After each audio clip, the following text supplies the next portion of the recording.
Bueno, behin batian, etorri zian Oinatz eta Garoa izeneko bi anaia arreba azokara, eta hasi ziren postuak begiratzen, eta oso erakargarria egin zitzaien liburu bat.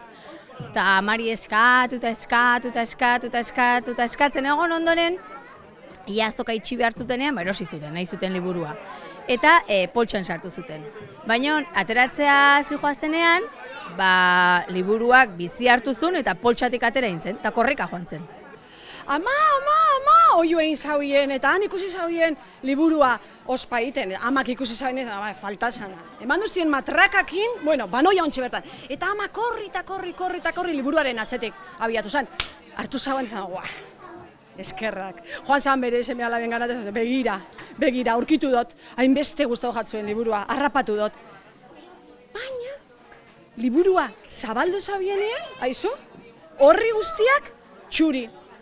Pertsonai guztiak ospa egin zauen, eta amak ez hauen euki denborarik personaje guzti horiek harrapatzeko. Eta han joan ziren pertsonai guztiak, liburuko danak, Durangoko kalietan gora eta bera, han Barrenkaletik, han plazatik, Elizako arkupetan, han guztiak sakabanatuta da esan zauen amak, eta oinik zerin biot.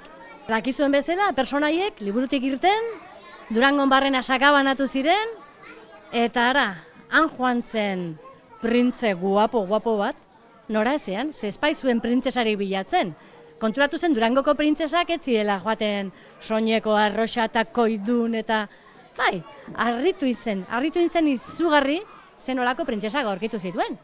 Batzuk oso gerlariak ziren, beste batzuei gustatzen zitzaien eskaiten ibiltzea, eta zoraien, Durangoko printzesak zen gopaniek hemen, eta sorginak ere, liburuan zegoenak, berak ere aldegin, eta han joan zen sorginkeriak egitera.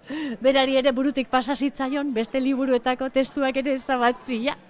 Baina pentsatu zuen, hori da egina dago, orduan, beste bihurrikeriaren bat pentsatu beharko dut.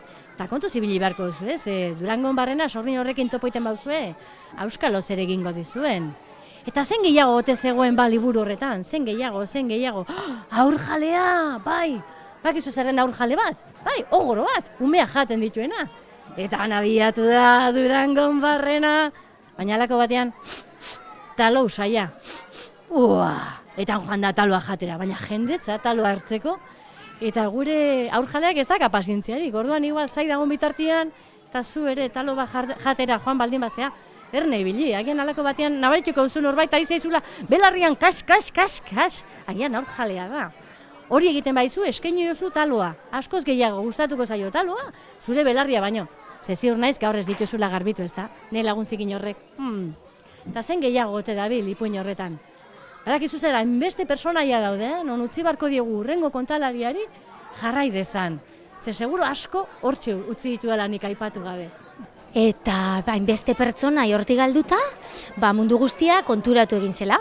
Hainbeste zalaparta sortu zen pertsonaiak non daude, mundu guztia zizela pertsonaien bila. Eta, klaro, onartuko dugu dano garela apur bat ipuinetako pertsonaiak. Orduan hasi ziren ipuin horretako pertsonaiak beste pertsonai batzuekin, beste noizbait eskapatu egin ziren pertsonaiekin.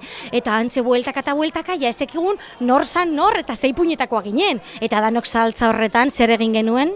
Poesiaz, jolasten hasi. Ni liburuetako pertsonaia naiz eta egia esan galdu egin naiz. Atera nintzen liburu batetik, korrikan hasi eta ez dakit non dagoen. Uste dut, hortik grabatzen ari da, kaixo, hor nor dago irakurlea?